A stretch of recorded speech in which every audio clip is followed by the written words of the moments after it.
just a really quick video showing you what decks I'm working with for April. So if you've been following my tarot scope, you know that the decks I'm working with for the month of April are the Chrysalis Tarot, and for Oracle, it is the Sikoli Oracle. So the Chrysalis Tarot I actually bought a little while ago, and then I kind of just had it sitting there. I didn't want to buy it. I was looking at this deck online and it looked really beautiful, but I'd heard mixed things about it. Some people really loved it, and other people said that because it's not a totally traditional kind of Rider-Waite deck, they had some trouble with it. And especially because when it initially came out, all it had was a little white book in it. It's just like it comes in a little, just like a little tuck box. So I waited till the book came out, the full book, which I left upstairs, but it's like a nice chunky book. I waited till that came out to order it because I thought especially if it's a kind of a little bit different system, I really wanted to have the book with it to enjoy it. So I put it aside, and I kind of felt like this was a spring deck, and I'm really glad that I waited to now because I've really been enjoying this deck. First of all, I have to say, backings are gorgeous. Love it. You know, it's a little, I think it's a little bit thicker than a Llewellyn stock, but it's still got, you know, lots of flexibility with it. It's got a little bit of a different system. The major arcana, some of the names have been changed, and it mixes all the different archetypes from different traditions. So it's not just one tradition it's working with. And then the 4 suits, they have scrolls for the swords. Yeah, scrolls for swords. Spirals for wands. Stones for pentacles or coins, the earth sign. And then it's got mirrors for water. So those are the 4 ones there. And the pictures on this are definitely not Rider-Waite. Like, this is the 8 of Stones, which would be the 8 of Pentacles. And as you can see, it's not your traditional 8 of Pentacles. And then the archetypes that they use for the major arcana, you know, each of them has like kind of a different name. For example, the King of Stones, which would be the King of Pentacles, is the minstrel. The Queen of Stones, the Queen of Pentacles, is the artiste. So they all have a different little archetype, and I really like that she draws from different cultures. Like, it's not just Western culture.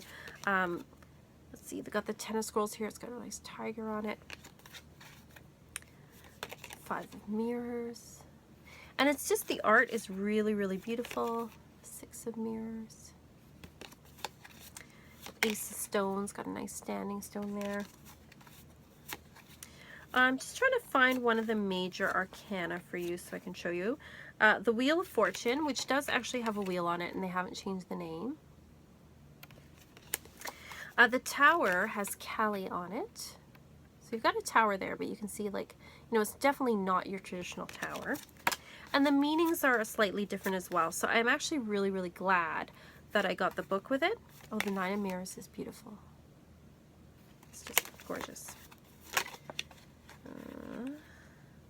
The Chariot is Hearn the Hunter. So you can see there's, like, you know, Kali is Hindu, and then we've got Hearn here, which is Celtic. Ariadne for Death. It's not your traditional death card. The Golden Flower for Temperance. So quite different. I have been really enjoying working with this. You know, it's sometimes nice when you have been working with Rider-Waite type decks for so long to work with something a little bit different. I don't like things that are so far away that it's just like, you know, it's like, you know, completely different. But I do like it when people have their own take on things and have their own reasons for why they are working with the system in this way. So it's sometimes good to kind of break out the mold a little bit. And that's part of, like, I think why I like this deck for spring. Not only just the colors and how beautiful it is, but also just that it kind of breaks up some of that stagnant energy a little bit for me. So I've been putting up daily draws during the weekdays on Instagram of this deck. So if you want to go and follow that, also on my Facebook page, you can check that out and see. And, you know, especially if you've been kind of thinking about, do I want this deck? Do I not want this deck? It's just, it's beautiful. 2 of Scrolls. Has a Unicorn Pegasus on. I mean, how awesome is that? 2 of Mirrors. I keep getting this card, which I just love. So it's a really beautiful deck. So, you know, if you're looking for something a little bit different, I would definitely suggest this one. So I am really glad that I got it. The other deck that I got, just gonna put this down, is the Sicoli Oracle, which I was kind of on the fence again about getting. And then I just felt like I really wanted it to go with a Chrysalis Tarot, and I'm glad I got it. It's a Lo Scarabeo deck. The box, at least, is really nice. The book, you know, it's got several different languages in it, so there's not tons of pages, but it does have enough. But again, it's got, like, I feel like it's got a good spring vibe. There's something about, I don't know what it is. Creepy children say spring to me. So, yeah. I guess the childlike energy, and I love that it's slightly disturbing and a little off-putting, because you know me, I like things not totally sweet. I need a little edge. I need a little edge.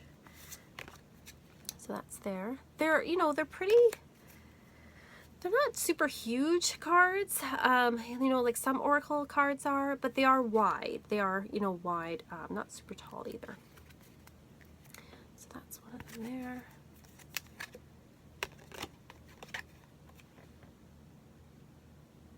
And I love that their meanings aren't super obvious. You kind of have to, I mean, I look in the book, you know, because I'm working with it, but you can kind of get your own meanings. They are an intuitive deck to work with.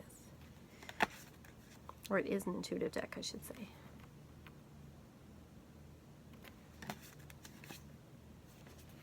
Jellyfish lady stinging a guy.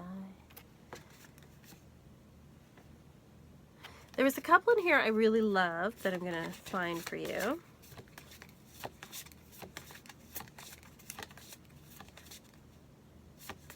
Where are they? Like this one. Standing on the ice cream guy, eating him. The little popsicle guy's all disturbed in the background. I love it.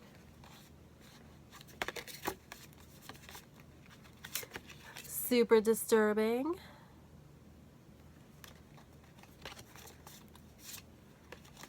Who isn't disturbed by that? There's one that's, where is it? Show you my favorite one. Ah, here it is. Giant bunny looking over you as you read your book. Cute and creepy all at the same time. I love it. So I am really glad I got this deck. What I've been doing is pulling one of these cards on the weekend for my weekend draw. So love the backings.